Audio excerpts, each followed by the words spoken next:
consciousness and movement building MILPA. Cultivated change makers, yeah, we're there. It's Friday. Guess what? We're here for another episode of the MILPA Show. So thank you so much for joining us today. We disseminate MILPA news on culture, consciousness, and movement building, while also providing call to action content to empower leaders in our communities. So I want to give a big shout out to the Andes in Vacaville. So we did do a sweat with y'all. So thank you so much for being there. Big and little Andy, thank you for watching. Y'all told us that you watch at work and you're fans, and it went to my head and we're all just like feeling ourselves. So thank you so much for just being supportive of what we're doing. So shout out to y'all, and definitely check us out on whatever platform you want to check us out on, right? So it could be social media or the website or whatever it might be, YouTube, TikTok, Instagram, Facebook, Twitter. So make sure to connect with us, So I definitely want to say thank you for being here with us today. Rosaura Figueroa Mendoza, passing it to my folks here. Hello, everybody. Desiree Rosas here, also known as Dezzy Dez. Oh, ¿qué onda? I went blank for a little bit. Bernie Gomez, again, from Watsonville, right? The MILPA Program Leadership Assistant. It's just, it's good to be back with you, be back with you también, here having these pláticas, so I'm ready to get into it. Like, what's up? Let's do it. So the holidays are coming, y'all. So thinking about the holidays, what's the holidays like for you? Is there conflict with family? Is there anything that comes up that you celebrate? Anything you eat in particular? So paint us a picture of what that looks like for you, how you spend your time, right? Next Thursday is considered Thanksgiving, but then there's also a time of like reflection and gratitude. And so just being able to talk a little bit more about what that looks like for you and your family. Yeah, well, I can go ahead and get started. I'm gonna just go over a little bit of like my plans that I have for this year. I wouldn't call it Thanksgiving. I think it's more for me. I feel like it's Turkey Day or just like being thankful day. I don't really like the concept of it, so I don't celebrate it for those other particular reasons. But for me, I will be going and visiting my mom and my grandma and my sister. I was invited and I was a little bit hesitant because yes, sometimes, most of the time, there's conflict. There's a lot of just like, I don't know, different topics that I feel like, especially with my grandma, I feel like there's just some things that for her, there's no limits, there's no boundaries of what she's going to ask you. And I think that's for a lot of folks, right? Like your grandmas or like your older relatives, they come and they ask you about like, who are you dating and what are you doing with your life? And like these really big complex questions of like, just like, wait, what? Like I haven't thought of it, but so I'm expecting a lot of those kinds of questions. My grandmother's also very religious. So I'm guessing that she's going to really go into a lot of that. She does that a lot, which, it doesn't bother me too much, but a lot of the times those conversations can get really intense depending on like how strongly people feel about certain things. So for the most part, yes, looking forward to being able to seeing my family, but also kind of dreading those kind of conversations and already mentally preparing myself with answers, but not only answers, but ways to avoid certain questions. Mm-hmm. What's going to be my... Because it's hella invasive. It's like, how much did this cost? How much, like, is that? It's just like, oh, like, that's weird. Like, why are you asking me that? I feel or like, what if you just don't feel comfortable telling them? Like, if you're dating somebody, like, mind your business. Yeah. I'm like, you can't say that. My cousin flat out was like, are you married? I'm like, dude, you haven't even asked how I'm doing. Like, that's the first question you're asking me. Like, the hell? It's weird. It really be like that, though. People are really invasive. They're really kind of like... Especially for folks, like for myself, I don't really see my family all year. So it's like that one time that they get to see me where they get the answers to those questions, right? Because I'm a real introvert. I keep to myself and, nobody really knows my business until I tell them. Mm-hmm. So they're real nosy. They want to know everything. Yeah. What have you been up to? Who are you dating? How do you feel about this and that and the other thing? And when it comes to like family gossip and drama, and I'm just like, ooh. Stop right there. Mm-hmm. Do not go there. Do not, if it has to do anything with gossip, if it has to do anything with, just talking about people in general, I feel like for me that's a big one. how to stop that. Yeah. How to stop those conversations, right? The uncomfortable ones of like, I don't want to answer those questions, or yeah, just in general having those boundaries, because I don't like hearing about, like, I'm not a big gossip person.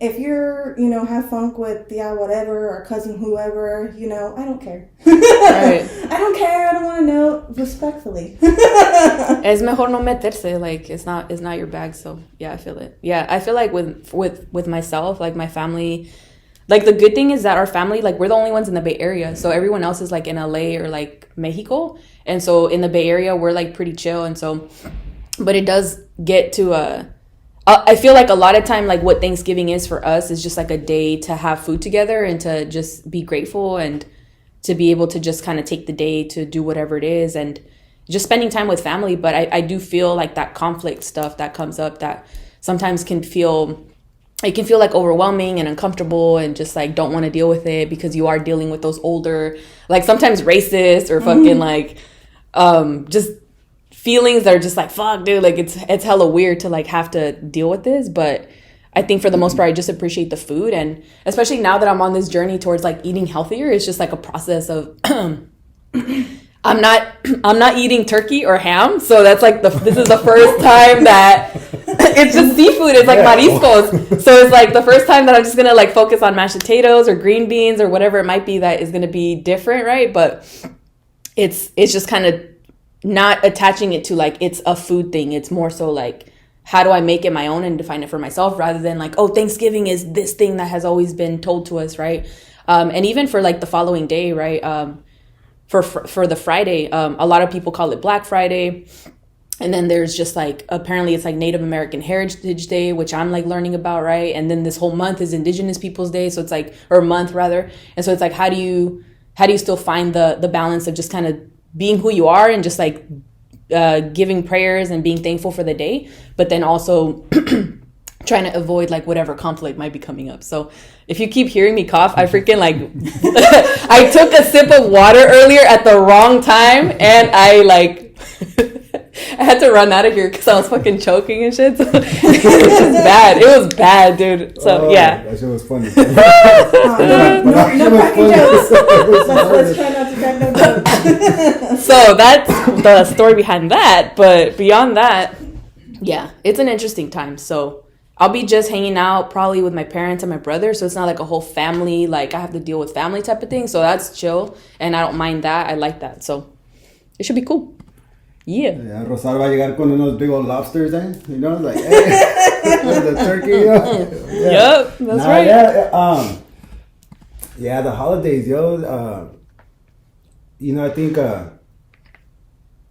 growing up, right, just through my just trying to go down memory lane and stuff, it's never really been about, like the history of, or the Western history of Thanksgiving, or, what that is, all that, the pilgrims and all that stuff, right? But it's always been more like just conviviendo, just bringing the family in together, mom, just the tamales or the turkey, right? Everything.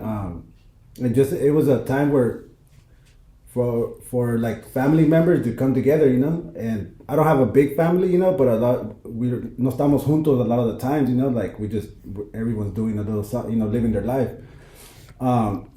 But in my immediate family, though, I think that this is probably the second year where all my siblings, right, and which is the familia is able to will come together at the same table and share that food, right?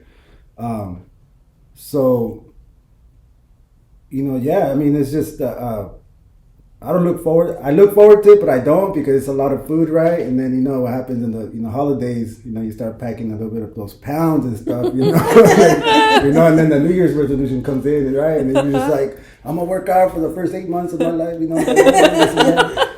But anyways, but really, it's I try to live my life now as I'm learning like the indigenous histories, right? All those things, right? Really try to live my life every day being thankful and grateful for life, for everything.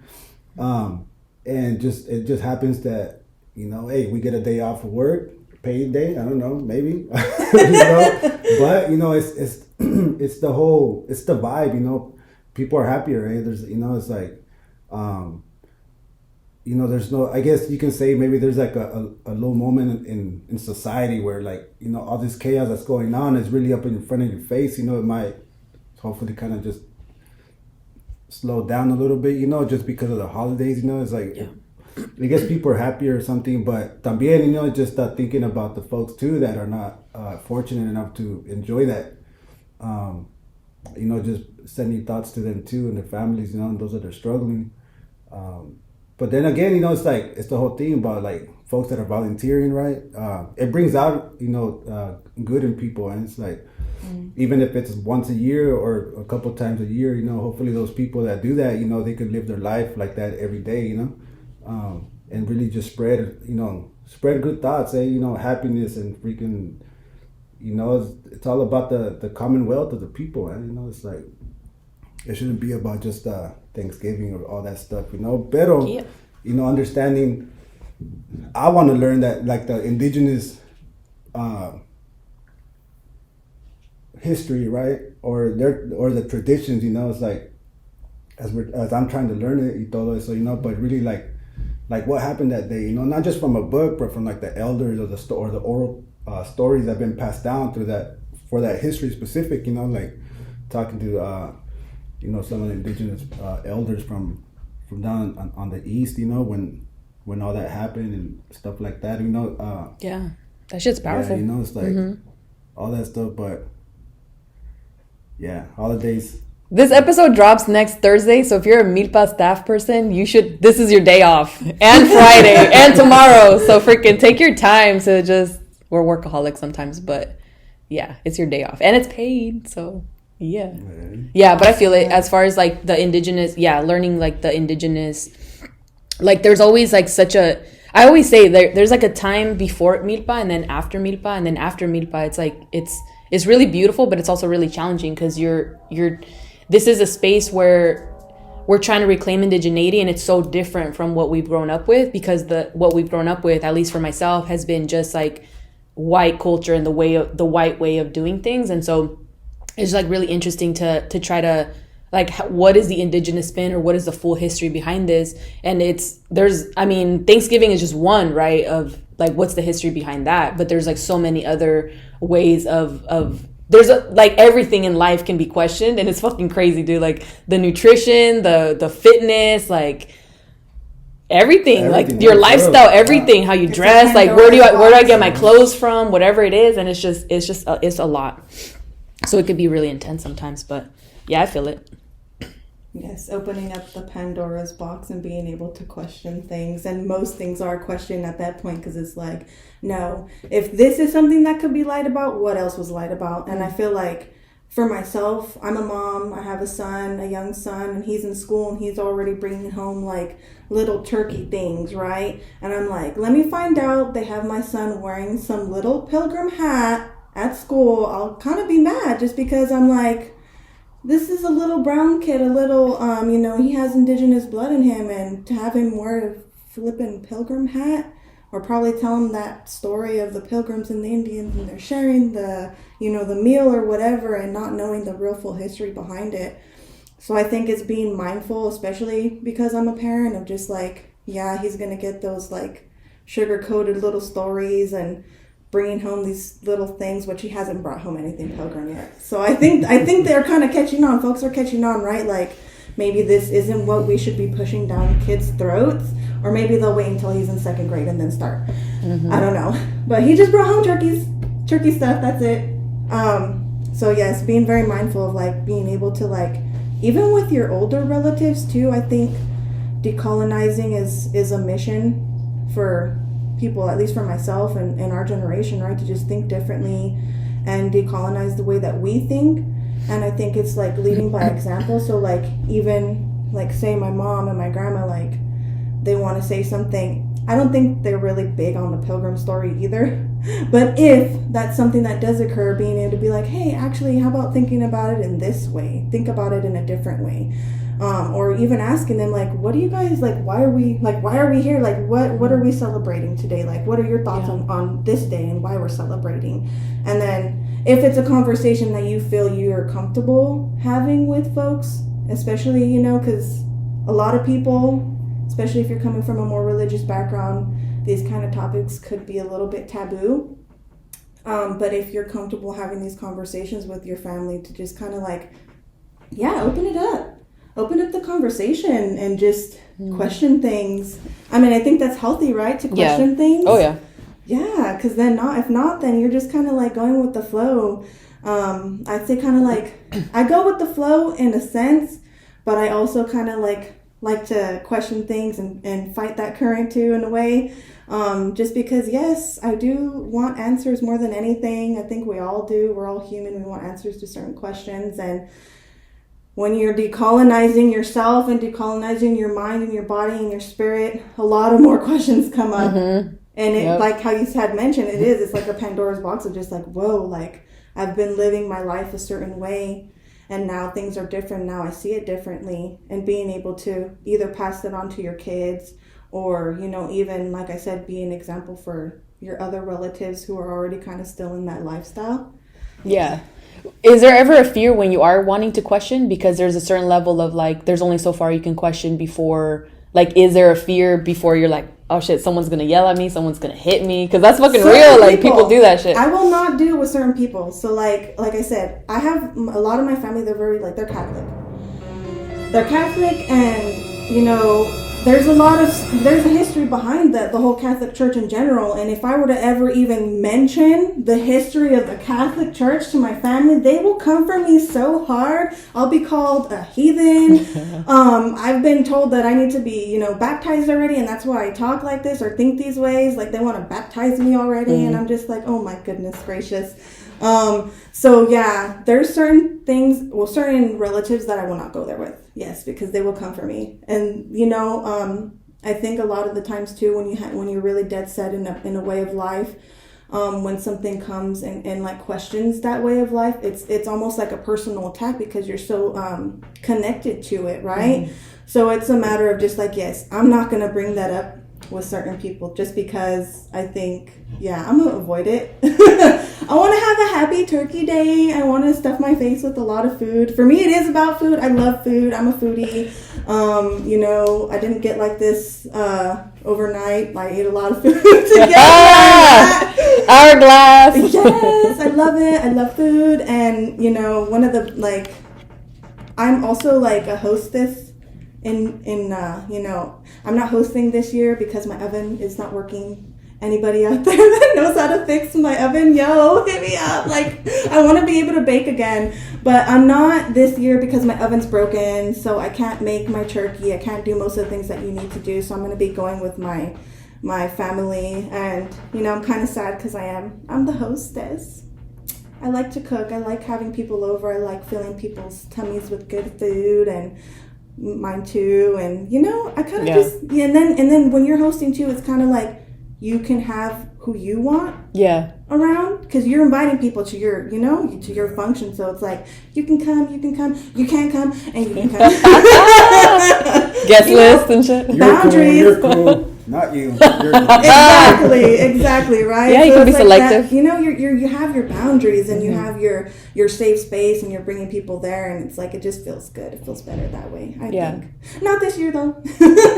I like the idea of hosting. I feel like that doesn't have to necessarily be tied to the holidays or Thanksgiving, pero it's fun, like, to cook and to just create an atmosphere for people to just come through and hang out, right? Like, I think that's super fun, right? Like, being able to host people. But that's hella real what you're talking about in terms of conflict with family. It's difficult because people are so connected to their view, and sometimes, like, if you're younger than that person, there's just like this whole ocean that you have to jump through, right? And to like earn their respect and be able to speak up for yourself, because otherwise they're gonna come for you, right? They're gonna attack like your body, like your weight, how you look, your family, like whatever it is. Like, it could be super petty, and it's annoying, but it's like learning how to stand your ground and being able to have that. And that's actually something that you had brought up, Bernie, of like how to navigate conflict, and that being like a men's circulo topic that y'all recently talked about. So I feel like that's so important, right? Like, how do we have these conversations, especially with family and like older folks, that sometimes there is that very real fear. Like, I still have the sensation that someone's gonna yell at me or hit me because I still feel that feeling of like when I was a kid, right? That like there's certain things that you can't say or do because you're out of line, right? So I still feel that as a 30-year-old, right? Like, that shit's hella real. So I was just like looking over, like, who's near, right? Like, just fucking arm's length away. But that shit's hella, yeah, You know, it happens. I think it's when people become conscious, when we become conscious, right, of like life or like the actual histories and all that stuff, right? It's hard to turn it off sometimes, you know. And then I think even like what I'm hearing right now too, it's kind of just, it resonates too, because like you go into I was gonna say spaces, you go into like with your family, right? You know, so some of our families, they just también they're trying to survive. You know, they've completely assimilated, right? You can't change their views or nada, or it's just frustrating having those pláticas with them, right? So it's like sometimes I hear like, well, turn it off, you know. Well, how can you turn off your consciousness? How can you turn off like that level of awareness, right? Like everything that you see, everything that you're analyzing and hearing, right? It's like it's basically like triggering, you know. It's like, damn, you know, it's like this is really like what acculturation, assimilation is all about, you know. You know, take it deeper, you know, even the whole process of you know, colonization and stuff. So yeah, I mean, you know, I'm fortunate enough, like my family too, they're, you know, pretty religious, but I think since I was a kid, you know, it's never been like, there's been the ups and downs, you know. The system's always been involved in the family in one way or another. But the family también, they've always been hard workers, and even though they're también son católicos or you know, stuff like that, you know, like they have their domination or whatever you say, denomination. Right? Denomination. There we go. But they still hold to some of like the values from their parents, right? From grandma and grandpa, or, you know, from back, you know, from the roots, you know, from back de donde vienen, del rancho, you know, de Zacatecas, Sonora, or wherever they come from, right? Well, I know where my folks come from, I'm just saying, you know, pero, so I can see that, you know, that it's not so hard, but I know that if I start talking about it or trying to like even have a conversation about it, they'll engage it, but they don't understand it. You know, and it's like, so then I end up having to explain it, right? And then it's like, yeah, so it's hard. It's hard to be aware of the circumstances and conditions that we're living in, and especially in settings like this where, as for myself, it's like, well, what do I talk about? You know, like my life is it revolves around fighting for liberation, right? Trying, you know, striving to live oppression free and stuff. So it's like, man, you know, like so it makes me think like too, like, okay, well, should I start like planning a year ahead, right? To like, let me create some funny stories. Fuck! You know, that's weird. You know, yeah. Like a performance and shit. I'm gonna go on tour with my family.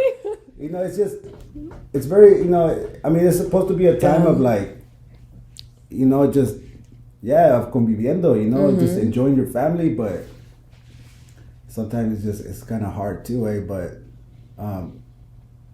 yeah, you know what I'm saying? I would say for myself, like, it's difficult to, I mean, before even getting, like, so we're talking about holidays, conflict, like our belief system and how like we're reclaiming our indigeneity and decolonizing, and how that can bring up a different level of consciousness or awareness in our families, which doesn't, it's not neither here nor there, but it's like, it's different, right? Because like my family's also Catholic, my parents are Catholic, and so sometimes the way that they talk about things can be hurtful, but at the same time they love me and like they care about me, and if I talk to them about social justice concepts, like they'll understand, especially my mom, especially when it comes to like violence, like you shouldn't deal with like psychological or like verbal violence or physical or whatever. Like she understands, like, oh yeah, like I'm worthy of like not not having to deal with that, right? So there's concepts there like that are tied to the movement that like they understand, but there's other ones that, and I think about my cousin, right, that he's politically, like he's in a different space than I am, and like I have to let go, like we're not going to be in the same place, right?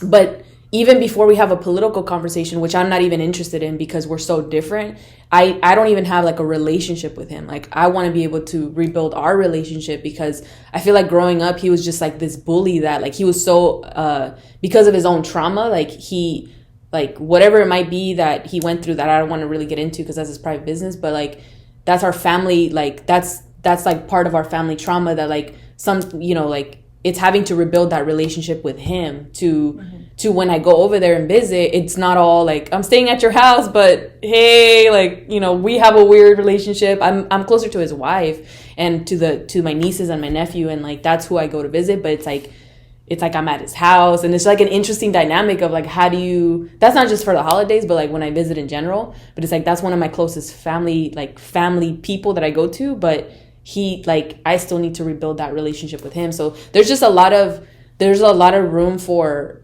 helping, like healing our families, and like there's only so much that we can do. We need to heal ourselves, and then they have to engage in their own healing if that's if they want to. It's like, dude, it gets deep. And our men are just like, like so much healing that we need to do. So it's interesting. It has to start somewhere though, and I feel like there is a lot of topics that are taboo. There is a lot of topics and conversations that maybe shouldn't be brought up. So like, I don't know if I'd advocate for talking politically with your family, right? Yeah. Because, and in general, I think it is that kind of like what you don't talk about: money, religion, politics, right? Just to keep the peace. I mean, yes, we do want to at least spark some sort of light or something, but once it comes to the point of like conflict where you're like getting that like resistance, I guess, on the other end, then you're like, okay, they've closed the doors already, they're no longer receiving the information, stop it there and move on to another topic. Bring out the cue cards and talk about something else, right? Just to kind of keep that peace. I think that's like my go-to thing, is just like, I'm not here for conflict, I'm not here to change who you are or what you believe in, but I also want you to know the truth too, so we're not all living this freaking lie of just bullshit and like continuing to go on with the bullshit. You know what I mean? Can I say bullshit? Okay. Yes, man. No. One good thing though that in my family happens, right? Is we like to play cards, poker and stuff, So it's like dominoes, finding the poker, common ground, right? Yeah. All that stuff. Games. We don't gamble or nothing. But it's like that's like the neutral ground, and it's like, but then because then the alcohol starts coming in, and not in my like immediate family, but like in the more extended family that I have like my tia, it's like, and that's pretty much it. I have the other extended family, right? Pretty big family too, though. But it's fun though. But that's where like a lot of those conversations happen too, right? But then the alcohol starts coming in, and then people start getting rowdy. And it's like all that stuff. So even COVID, but even with COVID though, también, I'm just thinking too, it's like, well, how's that gonna play, right? Because we haven't really been comfortable like visiting each other, right? Just because of it, just because understanding like, well, my tia, my mom, they're starting to get older, it's like trying to safeguard them. So yeah, I mean, years have been passing by, like the little nephews, the little primitos, right? They're getting bigger. My cousins that I grew up with, right? They're like getting older también. And it's like, man, I love those folks too. And it's like, man, it's just, it's like, I want to, because I'm able to talk politics, talk life, talk, with them, with my cousins, right? Because they really see me go through like my whole, like my stages, since I was born, basically, it's like, and they kind of get it también, you need some work, I'm just saying, but, so yeah, I mean, but the whole, like, finding that common ground, like, okay, well, let's do something fun, I don't know, cards, dominoes, the games, the food, all that stuff, it kind of will alleviate a lot of that. Going down memory lane. Yeah. Do you remember that one time? I remember. Yes, that's the common ground. I feel it. Yeah. That can always be found with family, but yeah, we definitely so I feel like this conversation can be ongoing, and there's like different levels to it, right? It goes beyond holidays and conflict, and we're seeing that it has to do with like family and dynamics, and there's just a lot going on. But yeah, we're gonna get into some freaking like little topics that we wrote down in a little hat, because we want to some like conversation pieces. Hey, wait, you threw out two of them. We got Kaylin in the background. We got Kaylin Figueroa. Why'd you throw two of them away? Alright, so what do you got? it's tips and tricks with dealing with toxic family members. Tips and tricks dealing with toxic family members. How do you navigate that space? How do you navigate that space, people? I avoid it. I know that's probably not the healthiest thing, but I just kind of avoid it. I think it's like everybody, you have to take all the people that you're going to see into consideration. I think there's a TikTok of like basically a song that's like, well, who's going to be there? You know what I mean? Who's all going to be there? Let me know so I can prepare myself. Like, if I even want to, put myself in those situations. And this is an option that everybody has. You do not have to. I don't know, maybe in your family they might get mad at you, but like you don't have to go to any of these functions. If there's going to be somebody there that you don't like, or they just rub you the wrong way, or if, in more ways than one, if they just, they just got that, whatever it is about them that you want to avoid, then just avoid them. I mean, the holidays, I feel like the intent is to be grateful. The intent is to, for the giving and the caring and the loving and being there for your family. So if there's anybody that you feel like shit you have to prepare for or avoid, then just kind of like avoid them in general, honestly. That's why I say, who's all going to be there? Oh, they're going to be there. I don't know if I want to be there. You know what I mean? Just because, yeah, you could put yourself in those situations and that would be your choice, But for me, yeah, I'd probably not. I feel like, yeah, and it's a toolkit, right? You can use whatever works for you. I feel like for myself, I've been getting more into actually confronting the conflict. So whatever comment comes my way, it's actually confronting and having that transparency of, and it depends, right? Like if it's 2, 3, 4, 5 people that are like coming at you, it's like, okay, I'd rather not go. But if it's like one tia that's like, okay, I could take her, right? Like it's like, all right, cool, you call me fat, let's have a conversation about that, tia. Like, nah, you're not gonna call me fat, like that's not cool, right? Like, just like, bro, like who do you think you are? Like we're gonna talk about this, man. Quedado callada for 30 years, but not anymore. So just pick your battles. I feel like that's the key, right? Picking your battles, picking the person, picking like just understanding that you deserve respect, and that like sometimes people try to kill your vibe, and it's like how do you remain intact and just like you're able to like, no, this is my force field, you can't be saying that shit, that's not fucking cool. So it depends, right? So I would say picking your battles, but definitely like it's a practice, right? Getting into the practice of being able to stand your ground and speak your mind, so that people start recognizing, oh, okay, like I can't fuck with her anymore, right? She's whatever. Like I think that comes with age or maturity or whatever it might be, but it's also just practice, right? So if the more you do it, the more comfortable you'll feel in that space, and hopefully it could work for you. Like you'll just keep leveling up in that space and just kind of feel more and more comfortable. So I would say that. Yeah. I think just, yeah, it's a tough one, because it's like, in my experience, right, it's like, alcohol has been involved, right, and that's when things happen, right, like, people just get mouthy, right, you have to get a little brave or whatever, so, yeah, I mean, there's really nothing that I can do, right, but I think it's just, for them, for the alcohol to, like, not be involved. But I think just one of the easiest and like best solutions is like, if things starting to get like weird or whatever, it's like, well, ya se acabó. Like, hey, okay, time over, time to go. But at the same time too, it's like if you're gonna, I think if you're going to family function or whatever, and we have like our own, like our feelings, about certain people, because whatever it is, maybe they're struggling with substance abuse or whatever, and it's like, just as an example, it's like going to earlier years, right? I would go home for the holidays too, from just being out in the calles and just kind of running that. The parents were happy to see me and stuff and all that, but I don't know too that I'd get the ojo from the cousins or something, and it's like, and that just make me feel kind of weird, like all that stuff. So now in like retrospect, it's like sometimes I'm in that position too, whether I see folks that are struggling in that way, and it's just kind of sharing that compassion too. It's like they might, they're having a hard time. They're toxic as hell. It's like nothing good comes out of their mouth, because they're tripping or whatever, and it's like, just having that compassion for those folks, But it's really hard though. It's like, especially right now, it's like even thinking about it. I think this is gonna be. I don't think this is the first year, right?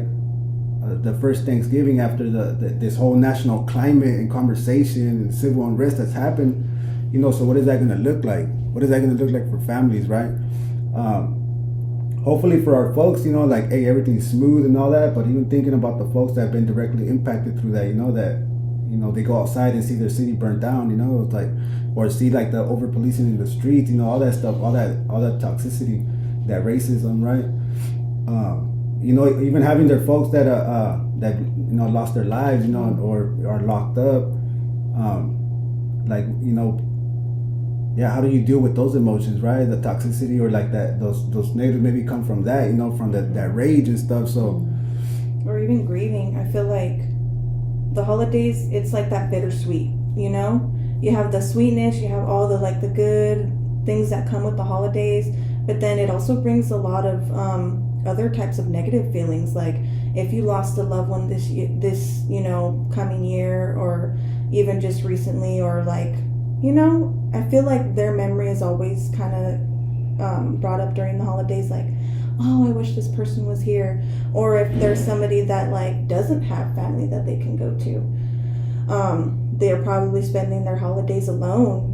Some people are suffering with depression, they're suffering with whatever mental health issues at the time, and the holidays also bring up those kind of feelings too, of just and I think that's what the great part about engaging in your heritage and your roots, right? Trying to learn the Indigenous practices, traveling to the path of healing, that healing, journey, right? Because in those times, right, we were able to fall back into those roots, into those teachings that we're receiving. It's like living that every day of our lives. It's actually setting us up for these moments where conflict arises, right? Where we need to like navigate those emotions, navigate the energy, right, that's going on. Do we match energy, right? Do I just walk away? Do I walk in, into it? All that stuff, and it's like, when and where do we, how do we step in and out of our, of our emotions, our response, because at the end of the day, we are freaking humans, so I know for myself, it's just, I just started in this healing process, so it's like, I don't know, there's gonna be situations that I might not know how to respond to, right? So that's why it's very important for me. Sometimes I really navigate where I put myself in, right? And it is cool. It's like the holidays, Thanksgiving, thinking of just having this conversation right now, right? It's like in thinking about like even the responses that I'm saying, or just kind of like just as we're going and just when I'm listening, I wouldn't be having these type of conversations 2 years ago. You know what I'm saying? I'd be, having different conversations, having different activities to do and all that stuff, so, and I think our families though, if they see that growth, they actually, and I'll speak for myself, my family sees the transformation, right? Drastic transformation. And it's like, at the end of the day, they actually support it, and it's like, whatever I need, that, I think if I was like, hey, it's like, I don't know, I think that, that's a blessing. Yes. That's a blessing to have that, and to have gone through your journey, to have even started your journey, because some people, they're not there. they have not even started their journey. They don't even want to open that door. They don't want to open that Pandora's box. They're scared of that, right? So like, even having to deal with those people in your space during the holidays. And I just kind of wanted to mention too, of like, for folks who are suffering with these things during the holidays, like just sending out love and light towards y'all, just because yes, it is real. It's hella real. Mental health is real. Our spiritual health is real.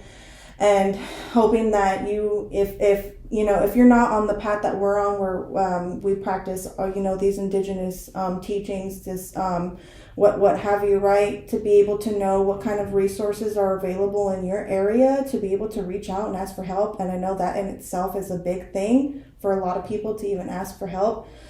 But I know, the help is out there. Hopefully, whoever's listening, wherever you're tuning in, you have folks out there that are willing to help you, resources out there that are available to you to be able to address these things. Yeah, that part. Yeah. Gets deep. Cool. Gets deep. Yeah. So You said homelessness? Yeah. So that's like a perfect segue too to what you're saying. It just yesterday? I think it was yesterday, right?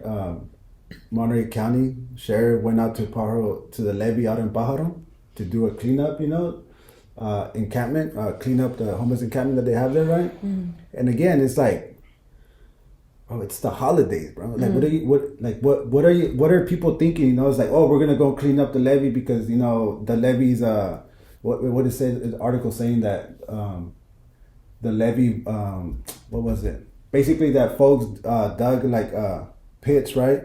And that the structure of the levee was compromised or something. And it's like, bro, you know how big that levee is? How is like a little proposal gonna like really affect it, right now? And especially, it's like, anyways, but it's Thanksgiving. You're gonna go in there and uproot people that have nowhere to go, that are struggling with whatever it is that they're struggling, right? Obviously they haven't been able to tap into resources, or they've been shunned away, it's like rejected, whatever the thing is, right? It's like, how dare you go into these encampments and these holidays,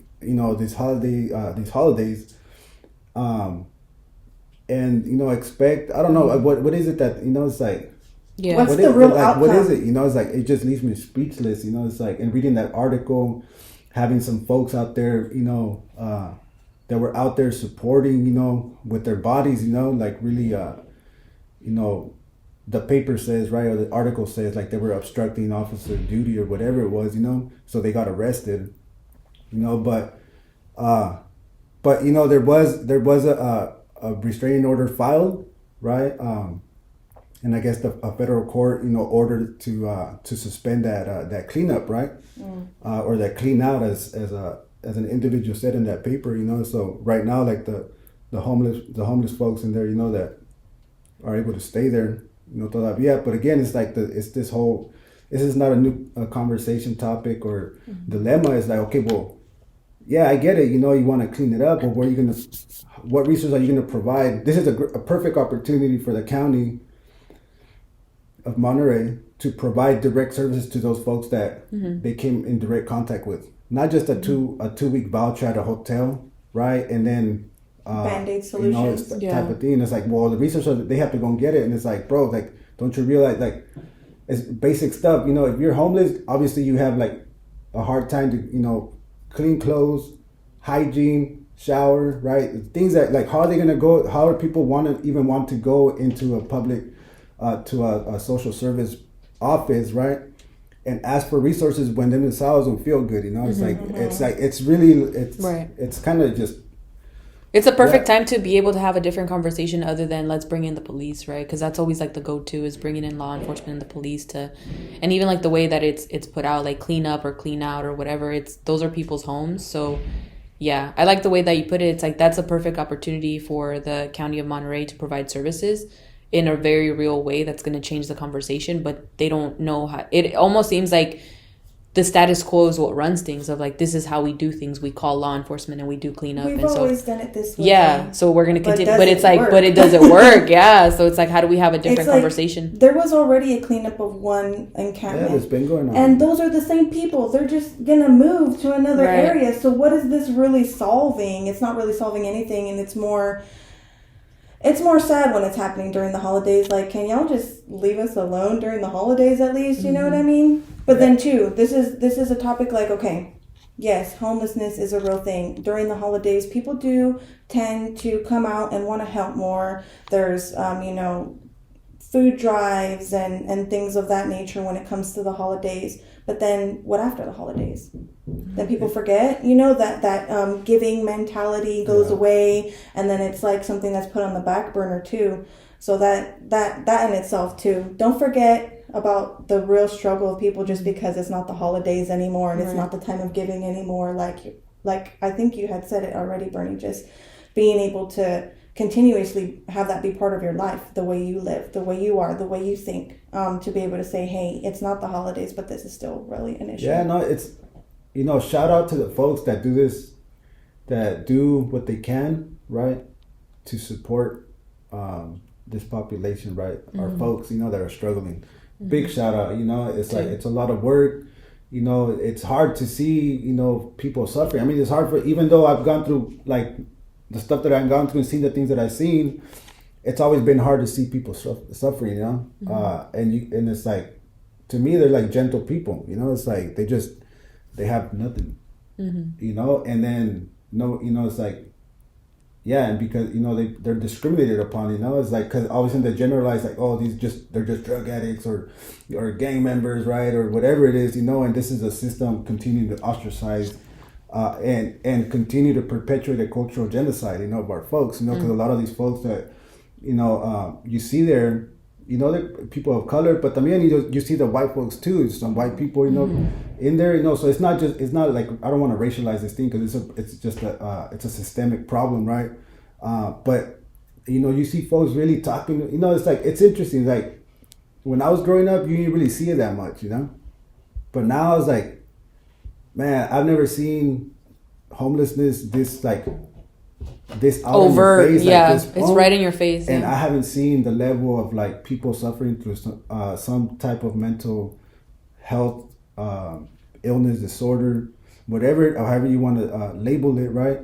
But it just makes you think, like, what's going on, like what's really going on in society, that you have people talking to themselves or having conversation or have, you see it, I see it, and I'm just like, damn, it's like, and it's everywhere, and it's like, so what's happened within the last 10 years? Because if I think about it right now, I think it's just about 10 years, it's like, the moments that I've had that, in out here, right, if we're going through that whole cycle of recidivism, I just seen the progression, and it's like, a lot of these folks too, they're formerly incarcerated.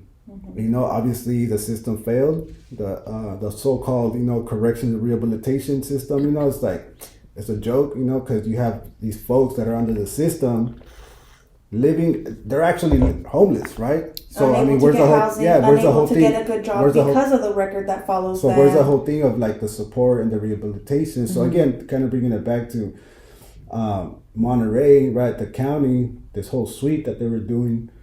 I get it. They try to use like, oh, we were giving them 2 weeks of a 2-week voucher for each one, right, to go to a hotel and stay there. But it's like, but then what? But it's like, yeah, exactly. But then what? It's like, okay, give them the 2-week voucher, and then from there, like, evaluations, and get them into direct, and it's like, and then they'll say, well, we're at capacity and this and that.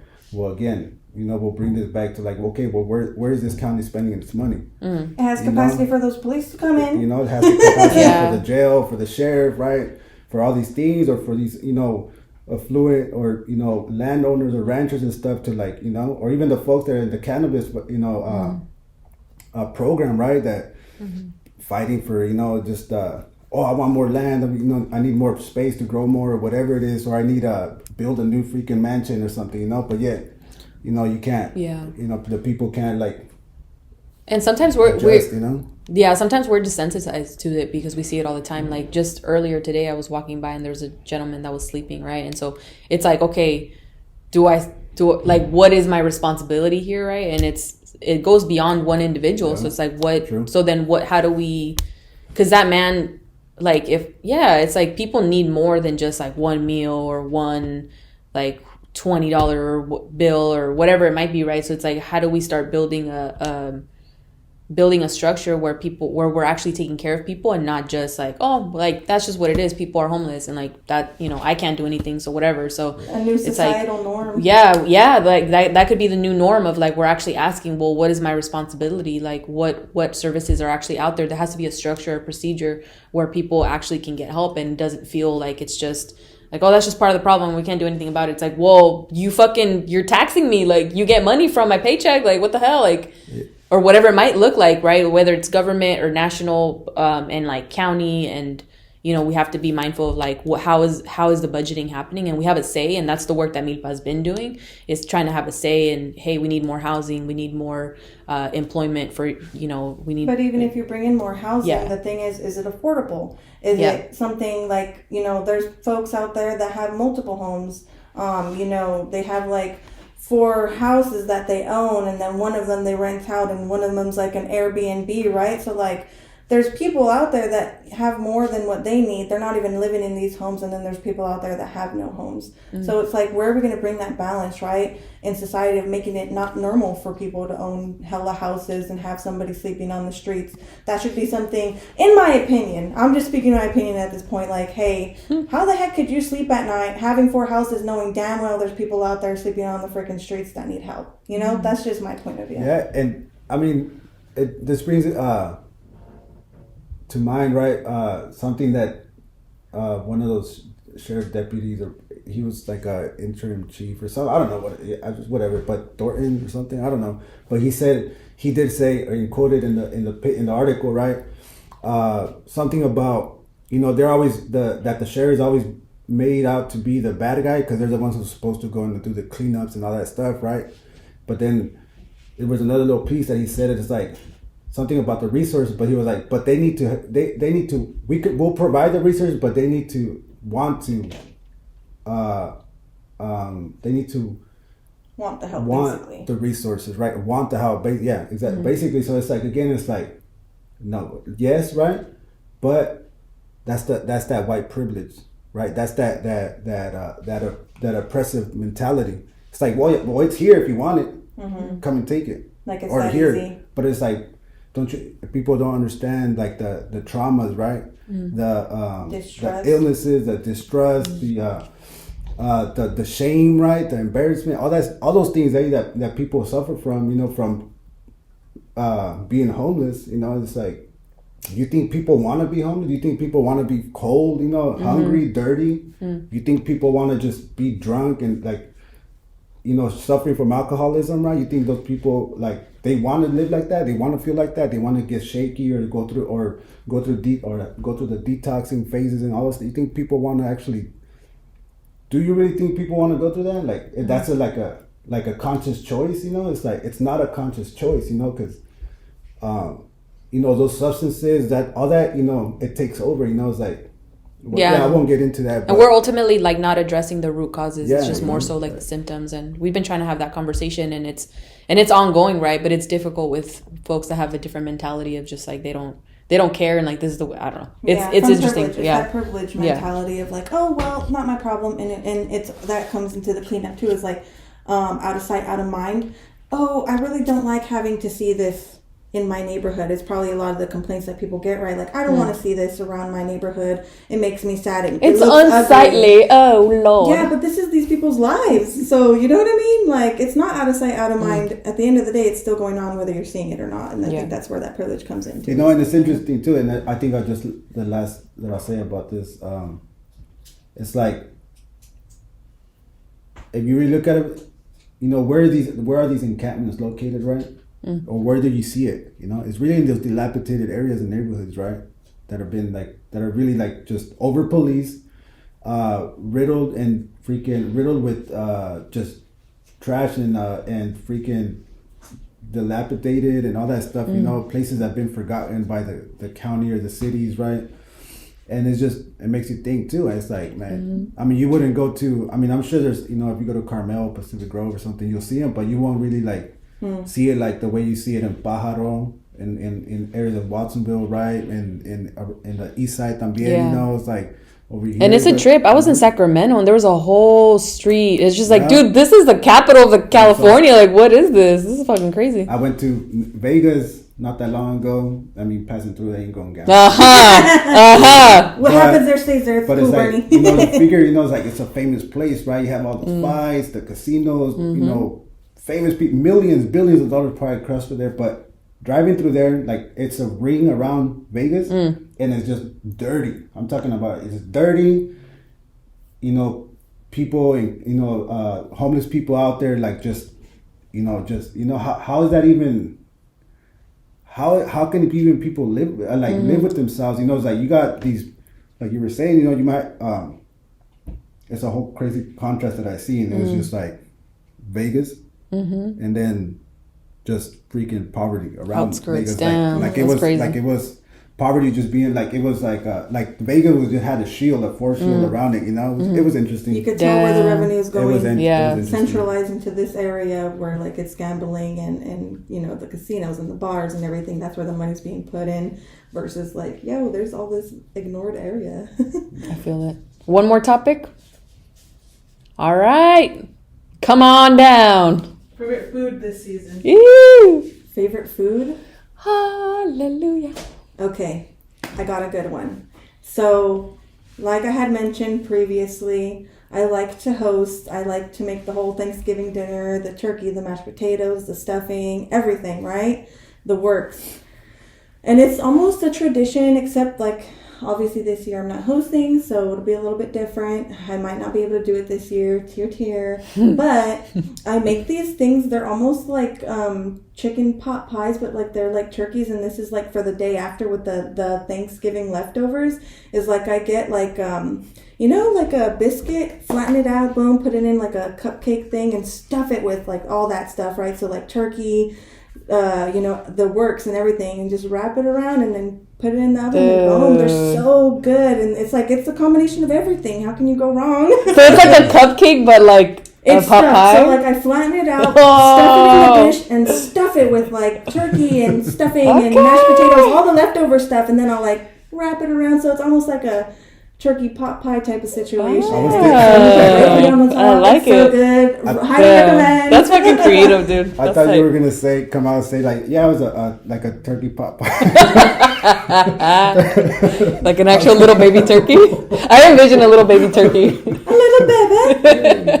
No, but that does sound good. Oh, that sounds so good, dude. I love pot pies as they are, so that's fucking Highly tight. recommend. I mean, dude, okay, so is that a recipe passed down from family, or is it like you came up with that, or you like, because that sounds good. I had a lot of people over, and then it's just me and my son at the house, so like everybody left, and I'm like, I have a crap load of leftovers, like this is too much, what do I do with all these leftovers? But I wanted to get creative, so I just kind of just put it together, and I've been doing it ever since. And I think it was also the fact that I did have some people come over one year after, and they're like, basically, what's for breakfast? And then I said, well, I made these, and they were a hit. Everybody's like, oh my gosh, this is so good, like you should make these next year. And I was like, you know what, I just might. So I did. Yeah, hell yeah, I like that.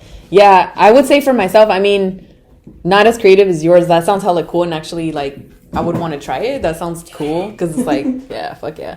But I love mashed potatoes. Like, I love mashed potatoes, green beans, and I think in general, just like whatever my mom might make. Like, she made tamales, and just being able to, you know, whatever healthy food, or, you know, trying something out. And even like looking at that book, Decolonizing Your Diet, there's this soup in there called a MILPA soup, and it has like squash and just different pieces of what you would, yeah, it's just different. It's like, I've never, like, they talk about freaking like squash, the squash flower, like the squash blossoms, and you could put it in there and like use it and stuff like that. And so I think that's something that I would want to try. But regardless, like, yeah, I always love mashed potatoes, like potatoes in general with just like ketchup are hella good. So I would say that. And then like country gravy. Oh, I love mashed potatoes and country gravy. Oh, it's so delicious. So I would say that as my food. Yeah, you know, holiday. Speaking about the holidays, right? You reminded me, breakfast after Thanksgiving or after like Christmas and stuff like that. You know, it's like you have the turkey, the tamales or whatever. You know, it's like, and then with some huevos and arroz and beans and like on point. You know, it's like, so I would have to say what it's like the breakfast after the actual sit down. Do you cook, Bernie? I can cook. You know, I can cook. Make eggs. I can make eggs. Scrambled eggs. Any way you want them. Hey, all right. Nah, but no, I can. I mean, you know, it's I ain't no chef or anything like that. Egg connoisseur.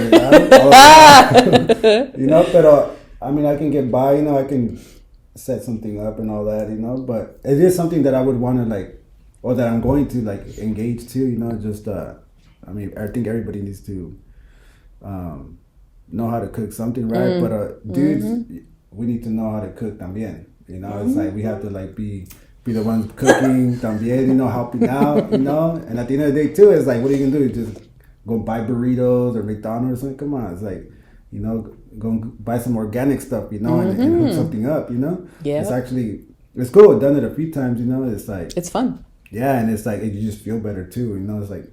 But it's true what they say, you know. It's like sometimes the cook can't really eat his own food, or her own, you know, like that. The cook can't eat its own food, right? Because it's like when I've had that happen too. It's like it looks good, but I've been picking at it the whole time already. I was about to say that. You want to know why that is? Because the whole time they're tasting it to make sure it's good. I am one of those people that I'll eat as I go. I'm like, oh yeah, this is good. Okay, let's see how it tastes with some of this. You know, and I'm just eating as I go. And then once everything's done, I'm like, okay, I'm not even hungry anymore. I wonder why. It's that whole just snacking the way through.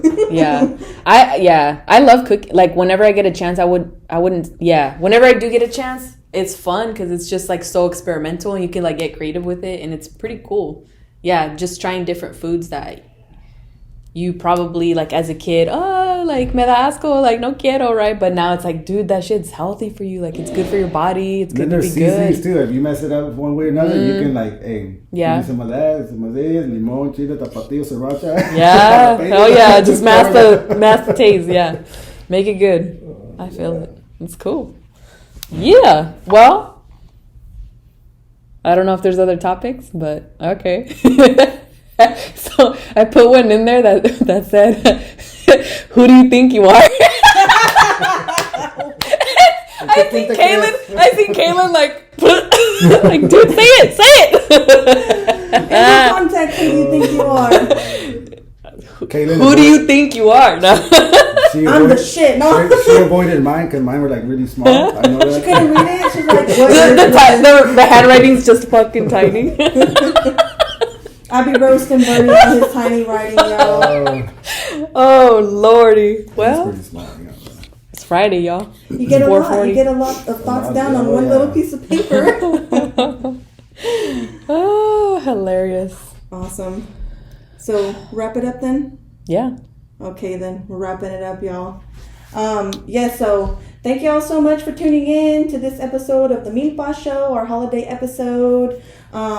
Please follow us, like, share, follow us on social media at MILPA Collective. That would be on Twitter, Instagram, Facebook. I believe we also have TikTok, so hit us up, y'all. Also, we're currently doing some fundraising through Monterey County Gives, link in our bio. Check that out. Donate if y'all want to. Yeah. Yes, ma'am. That's right. And thank you. Peace out.